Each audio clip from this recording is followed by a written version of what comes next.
बिस्मिल्लाहिर्रहमानिर्रहीम। ये रिग्रेशन के इनोवा के ऊपर ये क्वेश्चन देखते हैं। ये एनुअल 2010 का पेपर है, वहाँ से क्वेश्चन नज़र आ रहा है। हमें यहाँ एक इनोवा टेबल दिया गया है। इस टेबल के ऊपर ये लिख रहे हैं कुछ लाइनें, कहते हैं कि the commercial division of real estate firm conducted a study in Lahore to determine the extent of the relationship between annual gross rent and selling price for apartment buildings. तो वो ये कह रहे हैं कि लाहौर के अंदर एक स्टडी की गई है। वो स्टडी है, रिलेशनशिप जानना चाहते हैं। और रिलेशनशिप होता है दो चीज़ों के दरमियान। तो रिलेशनशिप किन के दरमियान में? जो बिल्डिंग्स है वहाँ पर बिल्डिंग की जो प्राइस है उसमें और बिल्डिंग के रेंट में, यानी उसकी कीमत में और उसका जो रेंट है उसके दरमियान ताल्लुक जानना चाहते हैं। उसकी स्टडी की गई है। तो यानी इस स्टडी के अंदर दो वेरिएबल है। एक वेरिएबल ये बिल्डिंग का रेंट और दूसरा वेरिएबल है बिल्डिंग की प्राइस। अब इनमें से कौन सा वेरिएबल डिपेंडेंट है और कौन सा इंडिपेंडेंट, ये भी हमें क्लियर नहीं हो रहा है। यहाँ से आगे देखेंगे हम।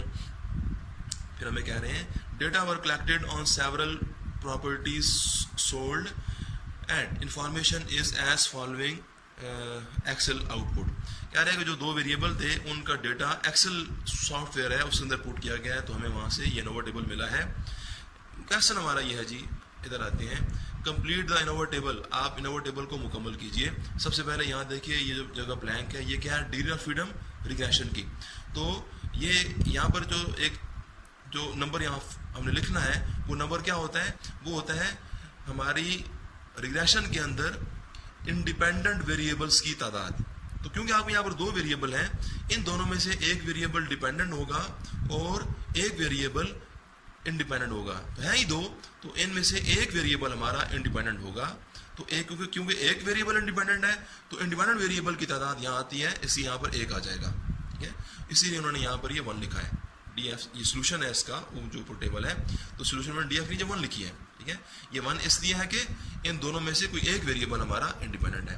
अच्छा, फिर आते हैं जी ये इधर हमारा जो दूसरी चीज़ है, ये जो ब्लैंक जगह है ये है सम ऑफ स्क्वायर। इसका ये है कॉलम। ये 51 ये जो आगे क्वांटिटी है ये टोटल की है जी। तो टोटल आपको पता है कि किन का होता है? इन दोनों चीज़ों का। ये जो जगह ब्लैंक है यानी रेजिडुअल के सामने जो ये उसका सम ऑफ स्क्वायर आना है वो, और ये ऊपर ये 41,587.3 ये ब्लैंक, और वो दोनों ऐड होकर ये टोटल मिलता है हमें। तो जब दो चीज़ें ऐड होकर ये मिल रहा है हमें, तो ये चीज़ कैसे निकलेगी? आप टोटल में से इसको माइनस करें तो ऑटोमेटिकली आपको ये दरमियान वाला मिल जाएगा। तो 51 आप करके देख लीजिए कैलकुलेटर के ऊपर, ये क्वांटिटी ये वैल्यू लिखिए और माइनस करें ये वाली, तो आपको इसका आंसर मिल जाएगा। वो ये आ रहा है जी। अच्छा, फिर उसके बाद हमें पता है कि ये MS तो ये कैसे आती है, ये और ये F कैसे आती है। आपको अब हमने इससे पहले लेक्चर में किया है काम कि MS आएगी, SS कॉलम की वैल्यूज़ को डिवाइड करेंगे अपनी करस्पॉन्डेंस में उनकी डिग्री ऑफ फ्रीडम के ऊपर। ये आ जाएंगी जब, तो F होगा। यहाँ टाइपिंग में थोड़ा सा मसला हो गया है कि F की वैल्यू ये यहाँ नहीं है। मैंने पहले आपको बताया था कि F जो होता है वो रेजिडुअल का नहीं होता है जी। F हमेशा रिग्रेशन के सामने आता है। तो दिस इज 28। तो ये जो डिवाइड करने से ना, ये ऊपर की वैल्यू और नीचे की वैल्यू कौन सी है? ये दोनों है। ठीक है, क्योंकि F का फार्मूला यही होता है कि MS रिग्रेशन ऊपर आती है डिवाइडेड बाय MS एरर। तो ये तो उसका फार्मूला हमने पहले भी देखा है काम में एरर। तो F का ये आंसर ये 28 आएगा। This is F calculated. तो ये काम इनोवा टेबल मुकम्मल। आगे हमें कह रहे हैं कि how many apartment buildings were in the sample. कह रहे हैं सैंपल के अंदर कितनी बिल्डिंग्स थी, यानी ये जो आपका वेरिएबल है इस पर कितनी वैल्यूज, यानी कितनी हमारा सैंपल लिया गया था। तो देखिए ये 8 कहाँ से आता है? 8 क्या है? ये टोटल की डिग्री ऑफ फ्रीडम है। तो टोटल की डिग्री ऑफ फ्रीडम कहाँ से आती है? सैंपल साइज -1 करने से आती है, यानी n-1 करके ये 8 मिलता है हमें। तो अभी हमें यहाँ सैंपल का साइज पूछा गया है। सैंपल के अंदर how many buildings in sample, यानी सैंपल का n क्या है। तो क्योंकि ये 8 n-1 करने से आती है, ये -1 इधर आकर 8 में ऐड हो जाएगा तो हमें n की वैल्यू 9 मिलेगी। इसीलिए उन्होंने ये आंसर बताया है कि there are 9 buildings in the sample. ये 9 आंसर इससे आ रहा है जी। आगे हमारा पार्ट है, यहाँ पर पार्ट नंबर 3 कह रहे हैं कि right the estimated regression equation. आप रिग्रेशन इक्वेशन यहाँ पर लिखिए।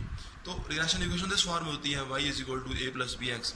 ये y हमारा होता है डिपेंडेंट वेरिएबल और x होता है इंडिपेंडेंट वेरिएबल। a को कहते हैं कांस्टेंट, यानी y इंटरसेप्ट भी कहते हैं a को हम y इंटरसेप्ट भी कहते हैं और इसको हम रिग्रेशन कांस्टेंट भी कहते हैं। तो b होता है हमारा रिग्रेशन कोएफिशिएंट। ये देखिए, ये नीचे टेबल है हमारे पास, ये इंटरसेप्ट लिखा हुआ है, ये 20 इंटरसेप्ट है जी। तो ये a हमारा इंटरसेप्ट होता है, यानी ये a की वैल्यू आपकी 20, आप 20 यहाँ a की जगह पुट कर देंगे। अच्छा, उसके बाद b कहाँ से आएगा? ये b होता है रिग्रेशन कोएफिशिएंट, यानी b को बोलने में कोएफिशिएंट कहते हैं। तो ये अच्छा, और b के साथ एक वेरिएबल भी होता है, ये लाजमी होता है कि x एक वेरिएबल है। तो अब x कौन सा वेरिएबल है इन दोनों में से? क्या ये रेंट है या क्या ये सेलिंग प्राइस है? अभी ये भी पता चल जाएगा। तो देखिए, ये जो हमारी b लिखी हुई है यहाँ पर, ये 7.2 ये लिखा हुआ है कोएफिशिएंट, और कोएफिशिएंट लिखा हुआ है और यहाँ पर लिखा हुआ है रेंट। तो b कोएफिशिएंट है, ठीक है, और x और b का आपस में ताल्लुक है, ठीक है। तो क्योंकि ये जो कोएफिशिएंट आपका रेंट के हिसाब से है, ये कोएफिशिएंट रेंट वेरिएबल के लिए है, तो b की जगह आप 7.2 पुट करेंगे, लेकिन साथ में x भी क्लियर हो गया है हमारा कि x हमारा रेंट है, यानी हमारा जो इंडिपेंडेंट वेरिएबल है वो इस केस में रेंट है जी। और y फिर ऑटोमेटिकली हो जाएगा हमारा ये सेलिंग प्राइस के लिए, यानी रेंट हो गया हमारा ये x। और ये x क्यों हुआ है? क्योंकि जो कोएफिशिएंट हमें दिया गया वो रेंट के हिसाब से है, तो कोएफिशिएंट तो b होता है, ठीक है। तो जब ये b पुट होगा तो साथ में x भी फिर रेंट के हिसाब से ये इसका नाम हो जाएगा। अच्छा, अब ये दोनों वैल्यूज अपनी यहाँ पुट करेंगे। तो नेक्स्ट उन्होंने पुट की है, ये इक्वेशन उन्होंने बनाई है। अच्छा, अब जो मैं बोल रहा था x, ये देखिए x को आप बता भी दें कि जो x हम यूज कर रहे हैं, x इज इक्वल टू ये हमारा ग्रॉस रेंट है, और y हमारा हो जाएगा फिर ये सेलिंग प्राइस हो जाएगी। ये हमारी इक्वेशन आ गई। उसके बाद हमें ये कह रहे हैं मजीद के इंटरप्रेट द रिग्रेशन कोएफिशिएंट। तो कह रहे हैं कि रिग्रेशन कोएफिशिएंट का मतलब भी बताइए। तो रिग्रेशन कोएफिशिएंट तो ये होता है जी, ये x के साथ आने वाला। तो ये मतलब क्या होता है इस चीज़ का? ये हमने बुक 1 में भी ये बात की थी कि ये 7 ये बताता है हमें कि x का एक यूनिट चेंज करने से y में जो चेंज आती है वो ये होती है, ठीक है। तो यहाँ पर x का एक यूनिट बढ़ाने से y के अंदर 7.21 का इजाफा हो जाता है, इसका मतलब ये है 7 का, ठीक है। आप फिर ये बता देंगे कि ये रेंट है ना हमारा x हमारा रेंट है, तो आप बोलेंगे कि रेंट में एक यूनिट चेंज करने से ये जो y है इसमें, यानी कि सेलिंग में, सेलिंग प्राइस के अंदर 7.2 की चेंज आती है।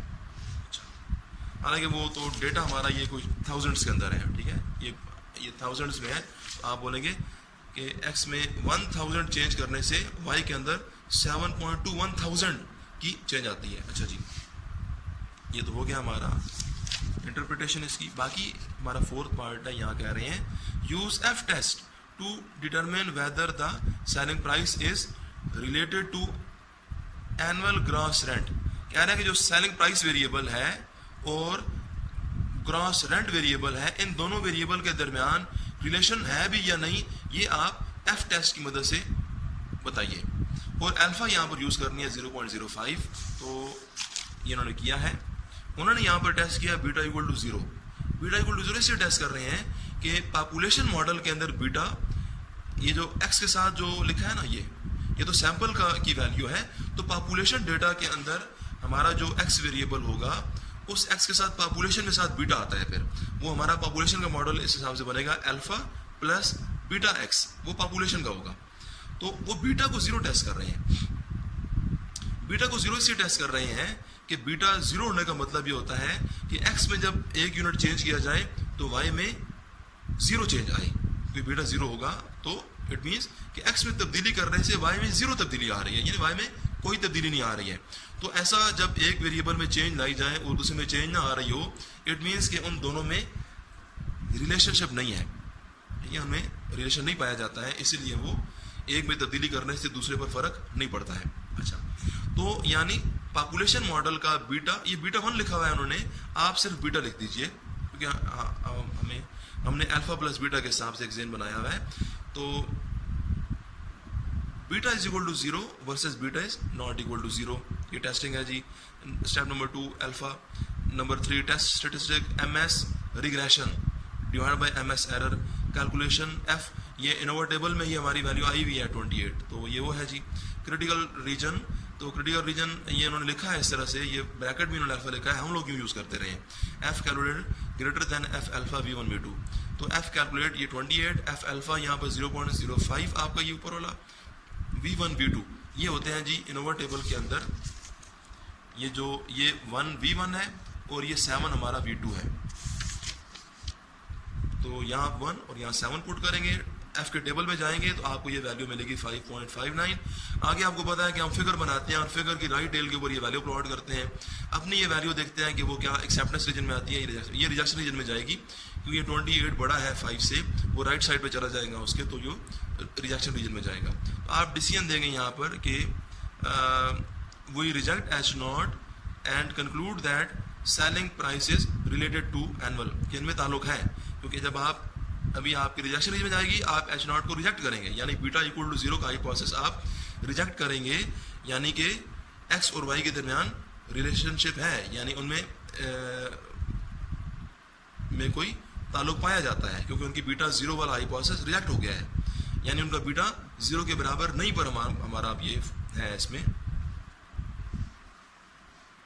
अच्छा जी, अब ये तो मुकम्मल है यहाँ पर, लेकिन एक चीज़ और भी है, एक वैसे नॉलेज के लिए, कि हमारे पास हमें उन्हें यह कहा था कि सेलिंग प्राइस वेरिएबल में और ग्रॉस रेंट वेरिएबल में हम चेक करें रिलेशनशिप, रिलेशन का ताल्लुक कोरिलेशन के साथ भी होता है, तो कोरिलेशन के हिसाब से रो इक्वल टू 0 की टेस्टिंग भी यहाँ पर हो सकती है, आप एफ टेस्ट यूज़ कर सकते हैं यहाँ पर। तो जो आपने सबसे शुरू के लेक्चर में कोरिलेशन की टेस्टिंग में रो इक्वल टू 0 की टेस्टिंग देखी है, वहाँ पर हमने एफ टेस्ट यूज़ किया है, टी टेस्ट भी यूज हो सकता है, यहाँ पर एफ भी यूज हो सकता है। उसकी वजह यह है कि एफ और टी दोनों के अंदर स्मॉल आर आता है, यानी कि ये स्मॉल आर यानी सैंपल की कोरिलेशन आर आती है दोनों के फार्मूला में। हमें अगर आर पता चल जाए, एन तो हमारा पहला ही 9 है, एन हमें पहले ही पता है, स्मॉल एन 9 क्लियर है, अगर हमारे पास आर आ जाए तो फिर हम टी टेस्ट भी यूज कर सकते हैं और एफ टेस्ट भी यूज कर सकते हैं, दो वेरिएबल के दरमियान रिलेशन यानी